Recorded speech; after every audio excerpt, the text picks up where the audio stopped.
Hello, church. It's an honor to be with you. Today we're going to be studying Deuteronomy 20, and if you haven't had a chance to read it, I want to encourage you to pause the video, spend 60 seconds, read it, and join me in prayer. Father, Spirit, Son, thank you for your presence here. Thank you that you are present with each person who's pausing their day for 5 minutes and spending some time in your word, learning about who you are and who you've called us to be. Bless us today as we seek your heart. Amen. Deuteronomy 20 is a chapter about going to war.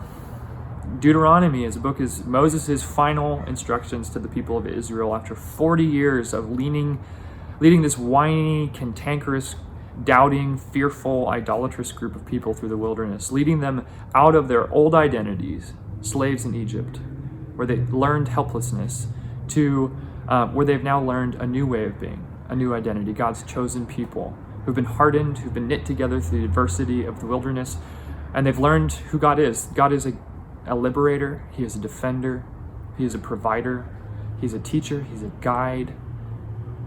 He's also a jealous God who disciplines the people of God when they fall into fear, when they fall into idolatry, something that you and I know both struggle with in our own ways.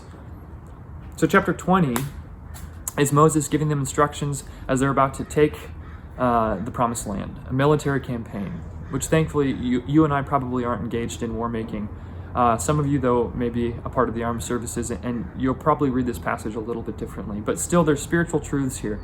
The first thing I want to point out is God opens by saying, hey, remember who I am. I am the Lord your God. I will go before you. Victory is achieved through God and his power and might, not through military might, which is the conventional way of thinking about things.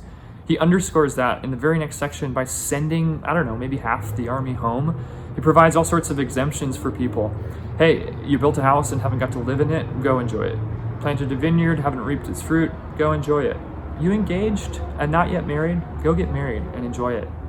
And are you still afraid? Even though I told you not to be, even though I start by commanding you to not fear. If you're still afraid, go on. I don't need you because it's God who's going to achieve the victory.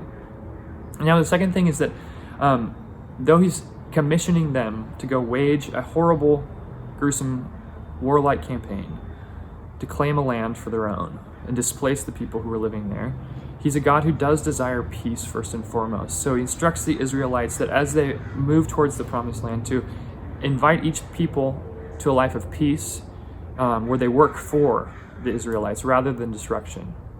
But that peace, that desire for peace, does have a limit, because the point of this story is about God providing a place to set down roots with his people and to form them into a lasting kingdom through whom he will eventually bless the earth.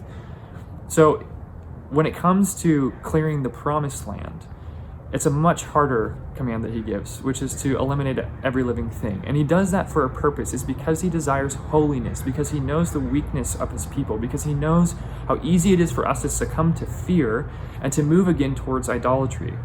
How easy it would be for the Israelites to fall in love with people that they inhabited the land with and to take on their customs, their practices. So God gives the hard order to clear the land. But he does it so that so Israel can be more fully his. Now, this idea of warfare, we see it in the New Testament too, and I want to shift our focus here. We've learned here that God he's good. It's him who wins the victory, not us.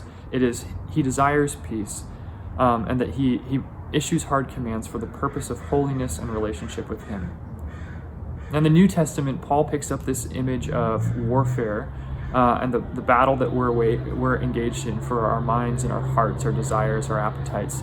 And in Ephesians 6, you know it well, it's the famous armor of the Lord passage. And he tells us, right, put on the helmet of salvation, pick up the shield of faith, put on the breastplate of righteousness, put the belt of truth around your waist, gird your feet with the gospel of peace, pick up the sword of the Spirit. Every day do this, church. I know it may sound silly, but until this is deeply ingrained, this is who you are, this is what God provides you with, repeat it to yourself. But the thing that I love is that Paul closes that section of Ephesians 6 by encouraging us to pray at all times in the Spirit. And I really do believe that that's an invitation that God has for us during this season. Become people of prayer again, afresh, in a new, deeper way. Mark has been challenging us to learn how to pray like Jesus taught us how to, the Lord's Prayer.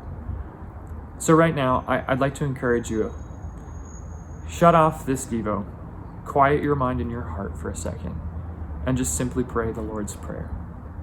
Bless you, church.